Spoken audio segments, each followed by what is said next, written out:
Hello everyone, this is Antonio Santiago, aka Toniogaddy, and today I'm going to talk about what I am using to learn Korean. Now, with all of my other videos, I kind of start off with a disclaimer because nothing is guaranteed, nothing is all the same, but this one is especially important, and actually it is quite guaranteed. It is an important fact of learning a language, and that fact is that you will not use any one resource to learn a language. I thought that there was this one awesome resource that I would use to help me learn Korean. And as is the case with something so complex, there's no magic bullet. Every resource will help you in different ways. Some will be right in areas and some will be wrong in other areas. None of them are perfect. And you just have to pick and choose what works best for you. And so me, I'm the kind of person who is incredibly impatient and who never learned how to self-study. So I have been relying less on textbooks and more on the real life use of words. So anyways, let's get down to it. None of these are promos. I'm not getting paid for anything. I only have 12 subscribers. So I said I don't use textbook, but a really great way to start off learning, for me at least, it's how I learned Hangul and how I got the basic grammar, is this book. It is called Go Billy Korean. I mean, it is called Korean Made Simple, a beginner's guide to learning the Korean language. And though I haven't made it past half of this book, the pages that I have made it on are really worn and written on and stuff like that. And it's a really great place to start. I bought this second book. The cover is really cute, but I haven't used it. I'm not that far yet.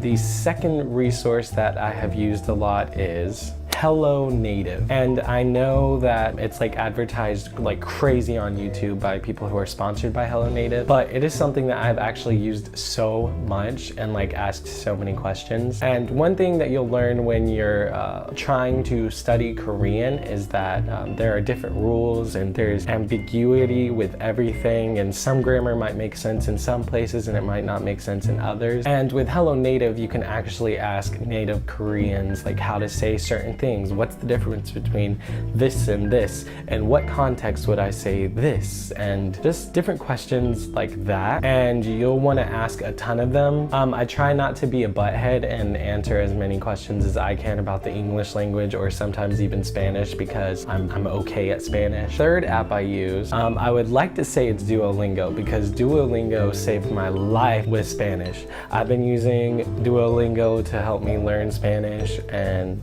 keep updated and all of that stuff, and it's really helped me keep my brain on Spanish. But there is an app that is similar to, and I would say probably better when it comes to Korean, and that is Memrise. And Memrise uses the spatial learning technique to help you learn different words. I would suggest using it either on the web or if you use it on your phone to change the options only to allow you to type on your own keyboard rather than the pre-made keyboard, because that kind of defeats the purpose of the whole spatial memory thing. Because if you're learning from context clues or test taking skills, then you're not actually learning the material. And that's something that I've really had to try to do. And finally, the last way that I am going to learn Korean is actually doing the language program at my school. So Chungwangdae or Chunghwa University is a university that offers a Korean language program for people who need to pass the TOPIK or the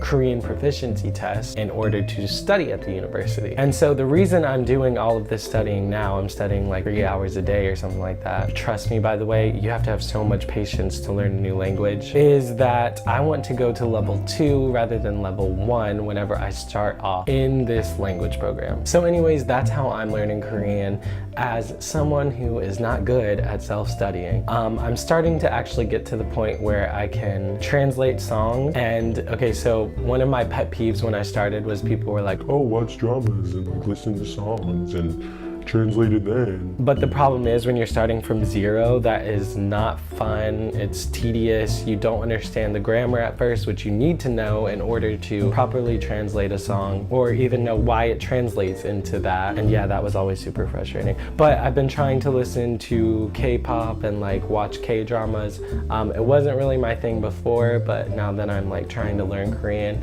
it's something that I have to do. And actually, there's some like good music and dramas that I really like. Actually, there's just one drama that I really like, Dokkaebi, shout out. So that is how I'm learning Korean. If you like this video, please press the like button down there. Don't forget to subscribe to my channel, and please comment on what you would like to see me make next, any questions you may have, or any suggestions for learning Korean. I'm always open for new ideas. Thanks so much for watching, and have a good day, everybody.